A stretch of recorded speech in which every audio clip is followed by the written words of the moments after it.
Բարև ձեզ, ես Մոնիկան եմ Մամյան, լրագրող հաղորդավար,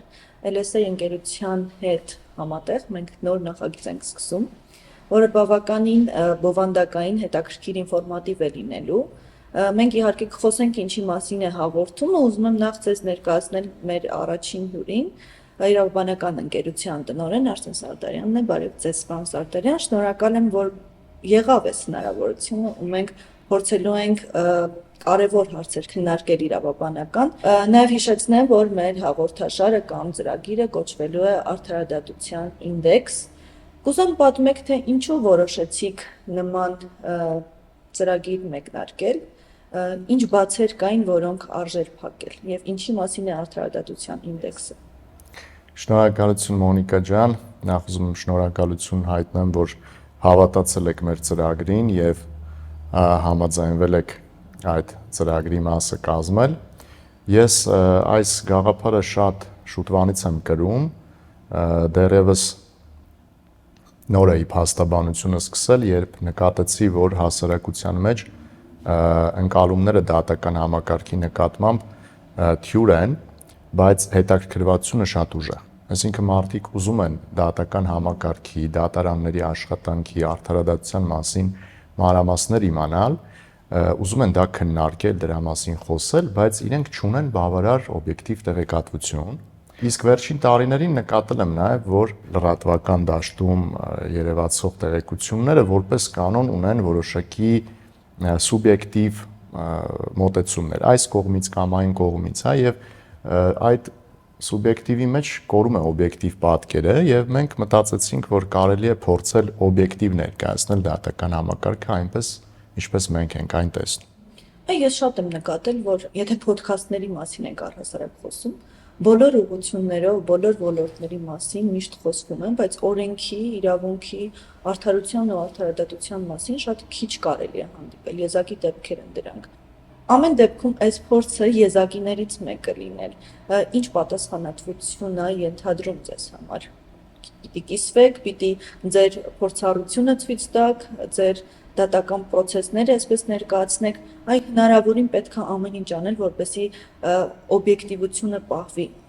Այդ մասով վախեր չունեք կամ անհանգստություններ։ Իհարկե մենք կարող ենք սուբյեկտիվ լինել, Մոնիկա ջան, բայց ես նկատել եմ եւ այսօր մեր գրասենյակում հավաքված մասնագետների երևի հատկանշական գծերից մեկը այն է, որ իրենք սովորաբար փորձում են կենտրոնանալ փաստերի վրա, հանգամանքների վրա եւ փորձում են միշտ լսել մյուս կողմին։ Դա չի նշանակում, որ մենք մեր վստահորդի շահերը առավելագույնս չենք պաշտպանում։ Այո, պաշտպանում ենք, բայց մյուս կողմին լսել, հասկանալը միշտ դա օգնում է նաեւ ճիշտ գրագետ կառուցել մարտավարությունը եւ օբյեկտիվ կողմի համար, որը որպես կանոն դատարանում է վեճերը, դատավորն է, երբ որ դու ընկալելով մյուս կողմի ասածն ես ներկայացնում քո փաստարկը, ավելի հասկանալի, ընկալելի եւ ընդունելի է դառնում։ Եվ սա դառել է ոնց որ մեր գրասենյակի համենայն դեպս մենք այդպիսի համոզման ենք, դառել է մեր գրասենյակի ոնց որ հատկանիշներից մեկը, մեր մարտավարական գծերից մեկը, եւ սա մեզ հույս է տալի, որ այո, մենք կարող ենք նաեւ մեր գրասենյակի փորձը, այսինքն հենց մեր վարած գործերը ներկայացնել օբյեկտիվ լույսի ներքո։ Ինչ գործերի ենք մենք անդրադառնալու,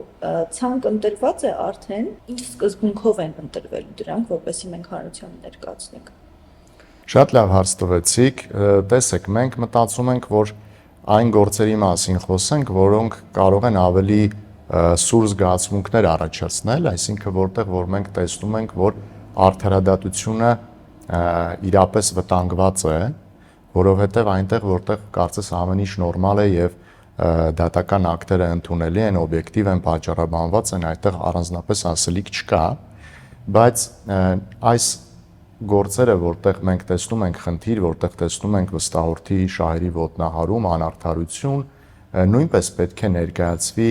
օբյեկտիվ լույսի ներքո, այսինքն օրինակ արդյոք այստեղ միակ մեղավորը դատավորն էր, թե պաշտպանական կողմը նույնպես թերացել է, թե դատախազության կամ քննչական մարմնում գուցե ինչ-որ ապացուցողական գործընթացում որևէ անթույլատրելի հնարք է կիրառվել, գուցե այդ գործով օրենքն է թերի, ազգային ժողովն է ինչ որ բան բաց թողել, հա, օրենքը ընդունելից թերացել եւ այդ օրենքը կիրառողը ուղղակի շղթայված է եղել եւ բայց ամեն դեպքում եթե կա անարդարություն, եթե կա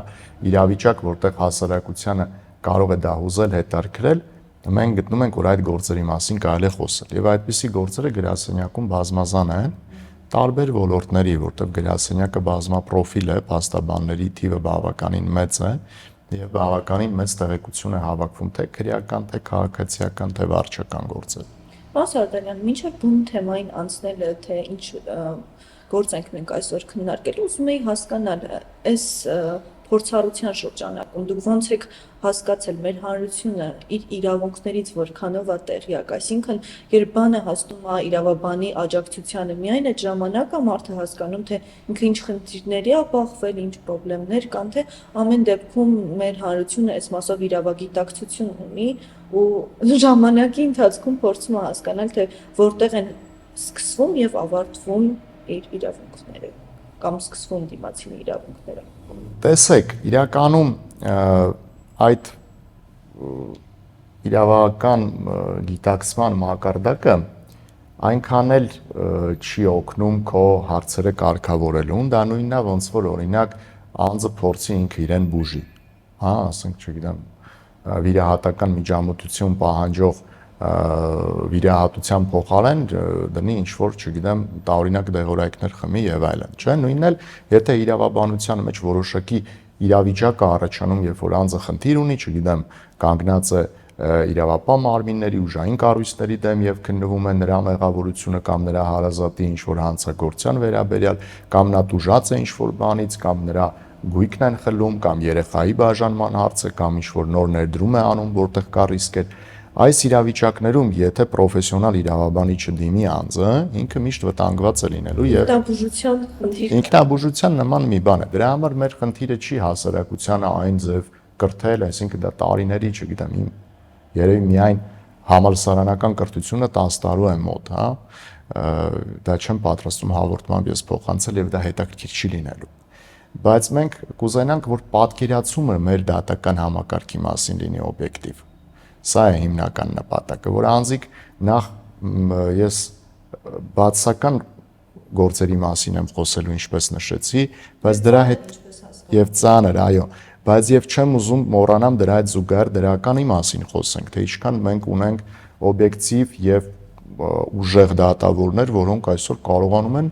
ամենազարգացած երկրների երևի դատավորներից ոչ պակաս որակի արդարադատություն իրականացնել եւ սա այսօր փաստ է, որը մենք պետք է տեսնենք եւ պետք է ողջունենք, քաջալերենք։ Այ մենք տեղեկատվության գաղտնիության հետ ոնց ենք աշխատելու այս ֆորմատով։ Շատ լավ հարց տվեցիք, իհարկե գործերի մանրամասները բացահայտելուց կարող է լինի տեղեկատվական գաղտնիության խնդիր, թե ես, թե իմ գործընկերները, ովքեր մասնակցելու են հաղորդմանը, շատ լավ տեղյակ են փաստաբանական գաղտնիքին եւ նման տեղեկատվություն որևէ դեպքում չի բացահայտվելու, չի լուսաբանվելու, եթե հանկարծ հացադրումը առնչվի նման խնդրի, ուղղակի ներողություն կխնդրենք, ասեն դա չի կարող բացվել հաղորդման շրջանակներում, բայց գործերի մասին խոսելուց առաջ համաձայնեցված եմ մեր վստահորդների հետ եւ որպես կանոն դրանք բաց հրապարակային տեղեկություններ են, որոնք ուղղակի մատչելի եւ ամփոփ ներկայացնելու խնդիրն ենք մենք անելու։